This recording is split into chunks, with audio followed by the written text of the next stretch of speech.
Today, let's walk through the invisible zipper foot and how to use it. Welcome, I do sewing and DIY related content, and today we are continuing with our presser foot series to talk about the invisible zipper foot. So if you are someone who is doing a lot of invisible zippers, this foot is probably very common to you and you are well aware of how to use it.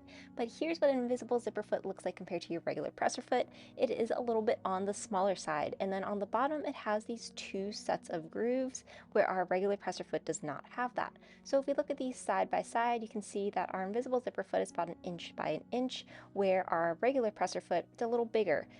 In addition, you can see the opening on both these presser foots for where the needle would go in vary greatly. So our invisible zipper foot has that very small opening, and then we have those two little grooves where the regular presser foot had that much larger opening for the needle. So those two little grooves, that is to help you with when you are putting in your zipper coils, and then we have that very tiny opening for our needle to make sure that we're getting as close as possible to our zipper that we can. So now if we look at this compared to a regular zipper foot, you can see that there are quite a few differences. So this video is not going to go too much into what a regular zipper foot is, but as you can see here, the needle can go on either side of the regular zipper foot, while it is just that one opening in the middle on the invisible zipper foot. In addition, you can attach this on either a right or left side for the regular zipper foot, so it is a different structure than the invisible zipper foot is. And that's because the two zippers do vary greatly, especially how you want them to eventually go into whatever project you're working on. So now for the invisible zipper, it normally comes in a separate invisible zipper packaging. So this one is a Coats & Clark invisible zipper. And then if you look on the back when you're opening it, sometimes they will say that you need to use a very specific invisible zipper foot. I have not run into an issue where I actually needed like the Coats & Clark invisible zipper foot, as I'll show that I'm actually going to be installing this zipper today in this video using this foot, which is not the Coats & Clark one. But if you're doing a very important project to you and you don't want to mess it up, I would definitely be sure to test that out before you did your real zipper to make sure there aren't any issues. So now here's what my invisible zipper looks like if we compare it to a regular zipper. There are some differences, right? So the right side of my zipper is very smooth, and the back has those zipper coils on the invisible zipper foot, compared to the regular zipper where the front has those coils and the back is smooth. So it's almost like these two zippers are reversed. Now for the invisible zipper, you do need to do some additional steps of pressing open the zipper so that the coils are much more flat. I am not going to go into those steps in this video though.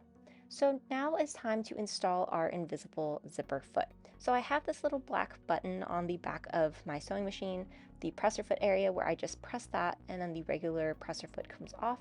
And now I'm going to install the invisible zipper foot. So where that bar is, I'm just going to be attaching it so that it clips right into the presser foot area. And then once I have it clipped on, you can see it's now installed.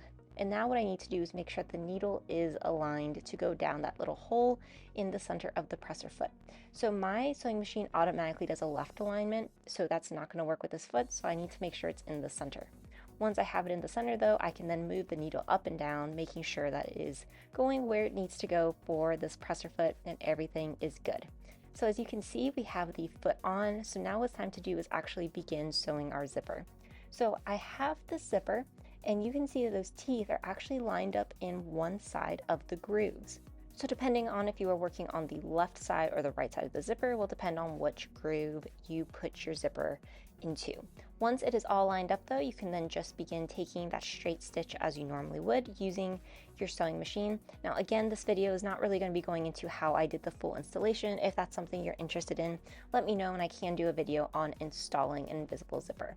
Now the reason why this presser foot is so important is because it allows you to sew very close to the zipper coils. So making it that when we see what this looks like at the end, you almost can't even tell that a zipper is installed. So here's what my zipper looks like. I've gone all the way through and sewn it up. Everything is ready to go now. And as you can see from this side, the stitch was able to get so close to those coils, we're not able to see any of that extra room, and that's because the invisible zipper foot allows you to sew very close. That's why those grooves are there, so you sew very close to the zipper. And then when we zip it up, we get this really nice and clean, smooth finish. If you enjoyed this video learning about the invisible zipper foot, let me know. Let me know your tips and tricks for putting in an invisible zipper, and if you would like more videos about it, I'm happy to do that. Be sure to like, comment, and subscribe, and let me know what you want to see next. Thanks for watching.